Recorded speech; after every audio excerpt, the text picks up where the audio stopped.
Assalamualaikum warahmatullahi wabarakatuh. Perkenalkan, nama saya Firya Mustafa Kamal, NIM 28920700001 dari Prodi Manajemen Kampusa.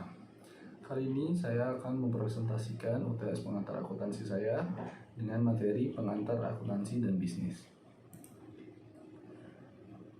Tujuannya yang pertama adalah menguraikan karakteristik sebuah perusahaan, menguraikan peran akuntansi dalam perusahaan, menguraikan pentingnya etika bisnis dan prinsip-prinsip dasar perilaku yang etis, menguraikan profesi akuntansi, mengikhtisarkan perkembangan prinsip-prinsip akuntansi dan mengkaitkannya dengan praktik akuntansi, membuat persamaan akuntansi dan menjelaskan setiap unsur dalam persamaan tersebut, menjelaskan bagaimana transaksi bisnis dapat dinyatakan dalam perubahan-perubahan yang terjadi pada 3 unsur dasar persamaan akuntansi, menguraikan laporan keuangan perusahaan perseorangan dan menjelaskan bagaimana laporan-laporan tersebut saling berhubungan, dan yang terakhir menggunakan rasio kewajiban terhadap ekuitas pemilik untuk menganalisis kemampuan bertahan ke perusahaan dalam kondisi bisnis yang buruk. Kemudian perusahaan. Pengertian perusahaan adalah suatu organisasi di mana sumber daya input dasar seperti bahan dan tenaga kerja dikelola serta diproses untuk menghasilkan barang atau jasa output kepada pelanggan. Kemudian ada jenis-jenis perusahaan. Yang pertama adalah perusahaan jasa. Contohnya adalah Disney di bidang hiburan, Garuda Indonesia di bidang transportasi, dan Marriott Hotel di bidang perhotelan. Kemudian ada perusahaan manufaktur. Pertama ada Honda di mobil dan motor, Intel di komputer, dan Boeing di bidang pesawat terbang. Kemudian ada perusahaan dagang dengan contohnya Carrefour sebagai barang kebutuhan sehari-hari, KitStation di bidang menjual mainan, dan Electronic City menjual barang-barang elektronik. Kemudian ada jenis-jenis organisasi perusahaan. Yang pertama ada perusahaan perseorangan. Ini dimiliki oleh perorangan. Keunggulannya adalah kemudahan pengaturan dan biaya pengelolaan yang rendah. Namun di samping kelebihan yang ada, dia memiliki kekurangan, yaitu sumber daya keuangan yang terbatas dan kewajiban yang tidak terbatas. Yang kedua ada perusahaan persekutuan. Perusahaan ini dimiliki oleh 2 orang atau lebih. Keunggulannya yang pertama, sumber daya keuangan yang lebih besar dibandingkan dengan perusahaan perseorangan.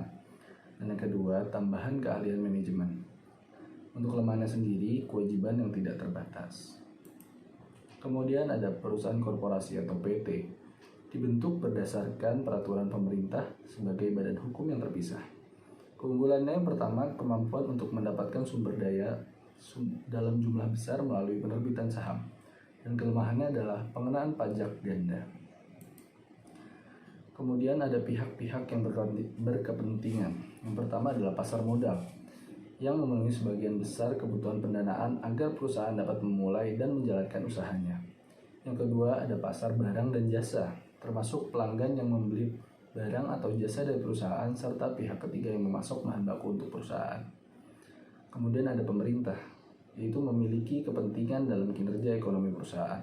Dan yang terakhir adalah internal perusahaan sendiri, yaitu termasuk individu-individu yang dipekerjakan oleh perusahaan.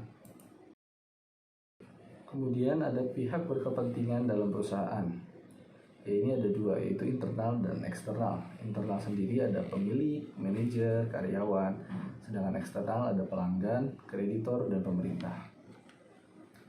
Kemudian kita masuk ke etika bisnis. Etika bisnis adalah prinsip moral yang menjadi dasar bagi perilaku yang etis. Yang pertama adalah hindari pelanggaran etika yang kecil. Yang kedua, pusatkan perhatian pada reputasi jangka panjang. Dan yang ketiga, bersiaplah menghadapi konsekuensi yang kurang baik bagi diri Anda bila berpegang pada perilaku etis. Kemudian kita masuk ke definisi akuntansi menurut American Accounting Association, yaitu adalah proses mengenali, mengukur, mengkomunikasikan informasi ekonomi untuk memperoleh pertimbangan dan keputusan yang tepat oleh pemakai informasi yang bersangkutan. Pengertian ini memiliki 2 bagian, yaitu ada kegiatan akuntansi dan kegunaan akuntansi. Kegiatan akuntansi sendiri merupakan proses yang terdiri dari identifikasi, pengukuran, dan pelaporan informasi ekonomi. Sedangkan kegunaan akuntansi adalah Informasi ekonomi yang dihasilkan oleh akuntansi diharapkan berguna dalam penilaian dan pengambilan keputusan mengenai kesatuan usaha yang bersangkutan. Kemudian ada profesi akuntansi. Akuntan yang bekerja pada perusahaan bisnis atau organisasi nirlaba disebut akuntan swasta. Sedangkan akuntan dan stafnya yang memberikan jasa akuntansi berdasarkan honor disebut sebagai akuntan publik. Kemudian ada prinsip-prinsip akuntansi yang berlaku umum. Yang pertama ada konsep entitas usaha, yang kedua ada konsep biaya, yang ketiga ada konsep objektivitas, dan yang terakhir ada konsep unit pengukuran. Ini adalah rumus persamaan akuntansi, yaitu adalah aset sama dengan kewajiban ditambah ekuitas pemilik. Kemudian ada transaksi bisnis. Transaksi bisnis adalah peristiwa atau kondisi ekonomi yang secara langsung mengubah kondisi keuangan suatu entitas atau secara langsung mempengaruhi hasil operasinya. Kita bisa melihat pada tabel, yaitu tabel A, yaitu adalah Chris Clark membuka rekening bank atas nama Net Solution dan menyetorkan dana sebesar $25.000 ke rekening tersebut.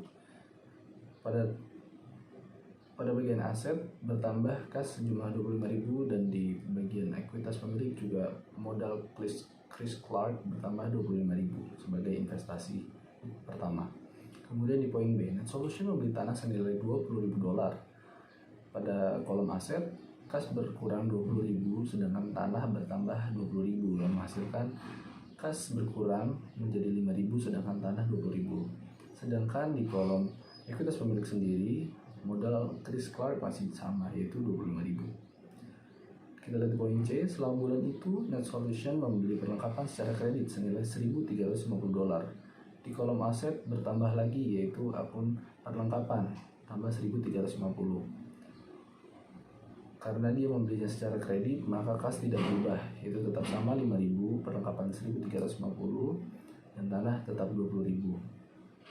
Untuk kewajiban plus ekuitas bertambah utang usaha dikarenakan membelinya menggunakan secara kredit bertambah 1.350.000 sedangkan modal tetap sama 25.000. Di poin D, Net Solution memberikan jasa kepada pelanggannya membukukan pendapatan sebesar $7.500 dan menerimanya secara tunai.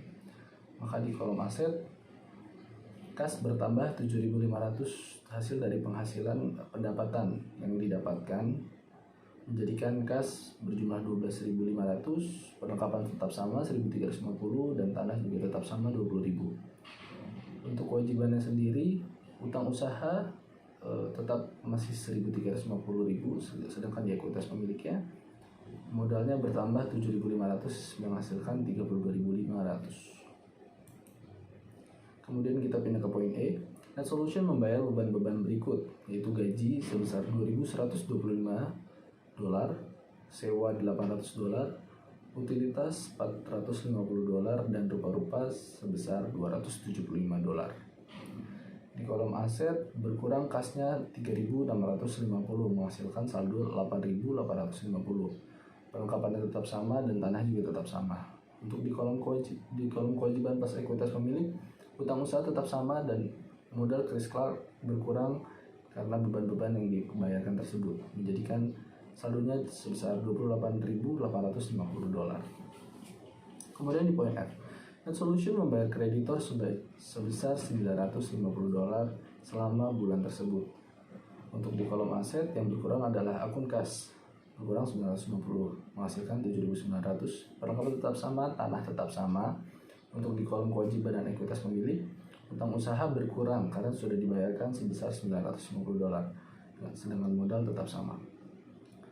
Di poin G, pada akhir bulan, harga perolehan perlengkapan yang tersisa adalah sebesar $550. Jadi perlengkapan senilai $800 telah digunakan.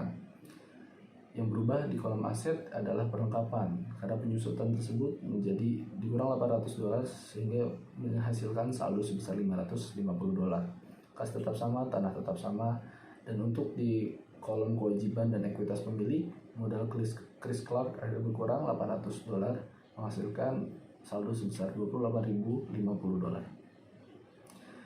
Kemudian di poin H, Pada akhir bulan, Chris menarik uang tunai sebesar $2.000 dari perusahaan untuk kepentingan pribadi atau yang biasa disebut dengan privé. Di kolom aset, kita bisa lihat akun kas berkurang 2.000, menghasilkan saldo 5.900. Perlengkapannya masih sama dan tanah juga tetap sama. Untuk di kolom kewajiban dan ekuitas pemilik yang berkurang lagi-lagi adalah modal berkurang 2.000, sehingga menghasilkan akun sebesar saldo modal sebesar $26.050, sedangkan utang usahanya tetap sama. Kita bisa melihat dari sini bahwa ekuitas pemilik berkurang oleh adanya penarikan pemilik dan juga beban, sedangkan ekuitas pemilik bisa bertambah oleh investasi dari pemilik dan juga pendapatan. Pendapatan dikurang beban menghasilkan laba bersih. Kemudian kita pindah lagi ke laporan akuntansi yang disebut laporan keuangan, menyediakan rangkuman informasi kepada pemilik. Adapun jenis-jenis laporan keuangan, yang pertama adalah laporan laba rugi, rangkuman dari pendapatan dan beban selama periode waktu tertentu. Kemudian ada laporan ekuitas pemilik, yaitu adalah rangkuman dari perubahan ekuitas pemilik selama periode waktu tertentu. Yang ketiga ada neraca, yaitu daftar dari aset, kewajiban, dan ekuitas pemilik pada tanggal tertentu. Dan yang terakhir ada laporan arus kas, yaitu rangkuman dari penerimaan dan pengeluaran kas selama periode waktu tertentu. Kemudian di sini ada laporan arus kas. Yang pertama ada arus kas dari aktivitas operasi. Bagian ini melaporkan rangkuman penerimaan dan pengeluaran kas dari operasi. Yang kedua ada arus kas dari aktivitas investasi. Bagian ini melaporkan transaksi kas untuk akuisisi dan penjualan aset yang relatif permanen. Dan yang terakhir ada arus kas dari aktivitas pendanaan. Bagian ini melaporkan transaksi kas yang berkaitan dengan investasi kas oleh pemilik, pinjaman, dan penarikan kas oleh pemilik. Nah, untuk alat untuk analisis dan interpretasi keuangan, itu rasio kewajiban terhadap ekuitas pemilik memungkinkan pemilik perusahaan seperti Chris Clark untuk menganalisis kemampuan perusahaan untuk bertahan dalam kondisi bisnis yang buruk. Rumusnya, rasio kewajiban terhadap ekuitas pemilik sama dengan total kewajiban dibagi total ekuitas pemilik atau total ekuitas pemegang saham. Mungkin sekian penjelasan dari saya untuk materi kali ini. Kurang lebihnya mohon maaf. Wabillahi taufiq wal hidayah. Wassalamualaikum warahmatullahi wabarakatuh.